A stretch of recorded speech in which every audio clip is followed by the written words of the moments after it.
तानाशाही विचारधारा दुनिया के लिए उतनी ही खतरनाक है जितना कि अव्यवस्थित लोकतंत्र। लोकतंत्र की खामियों के कारण ही तानाशाह पैदा होते हैं। जितने तानाशाही वामपंथी रहे हैं उतने ही दक्षिणपंथी भी।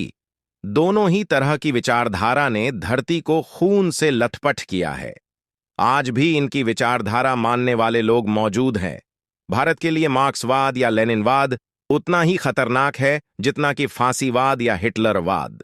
भारत यदि इस तरह की विचारधारा को पालता और पोसता है तो उसका पतन भी वैसे ही होगा, जैसा कि सोवियत संघ या जर्मन का हुआ, या जैसा कि इराक का हुआ, और जैसा कि सीरिया का हो गया। वामपंथी मानते हैं कि दुनिया में क्रांति सिर्फ हथियारों के माध्यम से ही आ सकती है। कट्टरपंथी धार्मिक समूह भी यही मानता है, तभी तो दोनों में गठजोड़ है। दोनों ही तरह के लोग अपनी विचारधारा को दुनिया पर जबरदस्ती लादना चाहते हैं।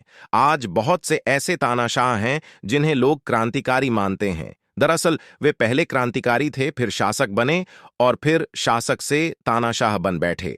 इन तानाशाहों ने अपने उद्देश्य की पूर्ति के लिए सभी तरह के बुरे और क्रूर मार्गों को अपनाया। हम आपको ऐसे क्रूर तानाशाहों के बारे में बताएंगे जिनके कारण दुनिया का वर्तमान ही नहीं बदला, भविष्य भी उनके कारण आज तक प्रभावित हो रहा है। आओ जानते हैं दुनिया के 5 क्रूर तानाशाहों के बारे में। पन्ने पर पहला तानाशाह एडोल्फ हिटलर। खुद को आर्य कहने वाले जर्मनी के तानाशाह एडोल्फ हिटलर को सबसे क्रूर माना जाता था, क्योंकि उसने लाखों यहूदियों को जिंदा जला दिया था। एडोल्फ हिटलर का जन्म ऑस्ट्रिया में 20 अप्रैल 1889 में हुआ था। वो राष्ट्रीय समाजवादी जर्मन कामगार पार्टी का नेता था और कई सालों तक जर्मनी का शासक रहा। उनकी पार्टी का चिन्ह एक स्वस्तिक था। हिटलर मानता था कि बाहर से आए यहूदियों ने हमारे सभी संसाधनों पर कब्जा कर लिया तथा वे देश के सबसे अमीर बन बैठे हैं और अपने धन के बल पर वे राजनीति को संचालित करते हैं। हिटलर की खास बात यह थी कि हिटलर शाकाहारी था और उसने पशु क्रूरता के खिलाफ एक कानून भी बनाया था। यह भी कि हिटलर का पहला प्यार एक यहूदी लड़की ही थी। हिटलर को द्वितीय विश्व युद्ध के लिए सर्वाधिक जिम्मेदार माना गया है। उसके आदेश पर नाजी सेना ने पोलैंड पर आक्रमण किया। फ्रांस और ब्रिटेन ने पोलैंड को सुरक्षा देने का वादा किया था और वादे के अनुसार उन दोनों ने नाजी जर्मनी के खिलाफ युद्ध की घोषणा कर दी। यूरोप की धरती पर कत्लेआम मचाने के लिए हिटलर को सबसे ज्यादा क्रूर शासक के रूप में जाना गया। दूसरे पन्ने पर दूसरा तानाशाह बेनिटो मुसोलिनी। मुसोलिनी भी हिटलर की विचारधारा का था। बेनिटो मुसोलिनी इटली का नेता था जिसने राष्ट्रीय फासिस्ट पार्टी का नेतृत्व किया। वो फांसीवाद के दर्शन की नींव रखने वालों में से प्रमुख नेता था। उसने दूसरे विश्व युद्ध में एक्सिस समूह में मिलकर युद्ध किया। मुसोलिनी का जन्म 1833 की 29 जुलाई को इटली के प्रिदाप्यो नामक गांव में हुआ था। 18 वर्ष की अवस्था में वो एक स्कूल में टीचर बना। 19 साल की उम्र में वह भागकर स्विट्जरलैंड चला गया। मुसोलिनी ने 1935 में अबिसीनिया पर हमला किया और कहा जा सकता है कि यहीं से द्वितीय महायुद्ध का प्रारंभ हुआ।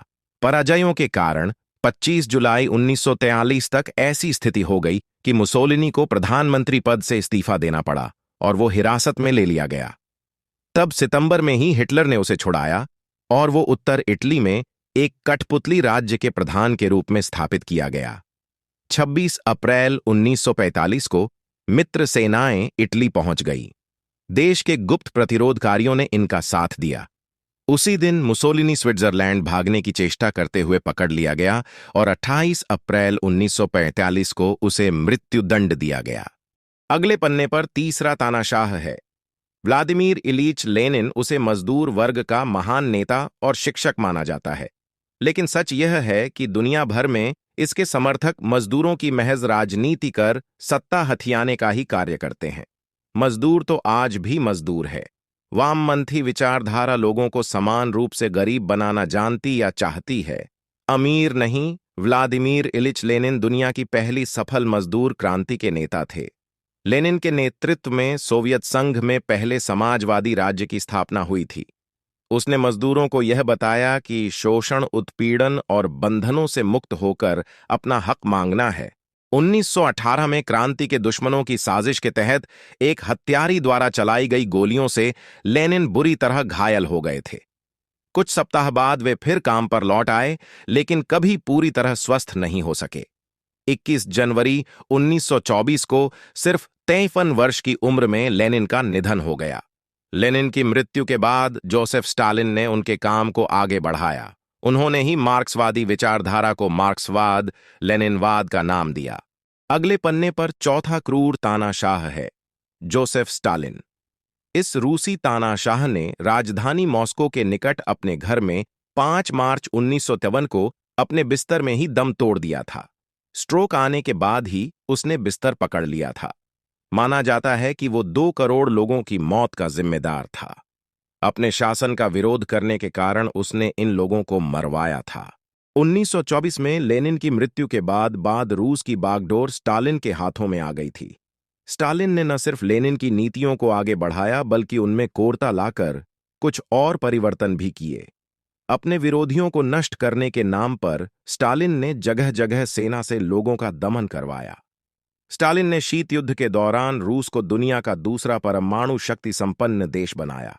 1929 में ग्रेट पर्ज के नाम पर सेना की मदद से लाखों हत्याएं करवाईं। अगले पन्ने पर 5वां क्रूर तानाशाह माओ जेडोंग या माओ से तुंग माओ को लोग आधुनिक चीन का निर्माता भी मानते हैं। हालांकि चीन ने अब माओ का मार्ग छोड़ दिया है, लेकिन इस विचारधारा के कारण भारत अब परेशान है। अमीर घर से आए माओ ने चीन में कम्युनिस्ट राज की स्थापना की। इसके लिए उन्होंने हजारों लोगों की हत्याएं की। 1939 से लेकर माओ की मृत्यु तक चीन में उनकी सरकार रही।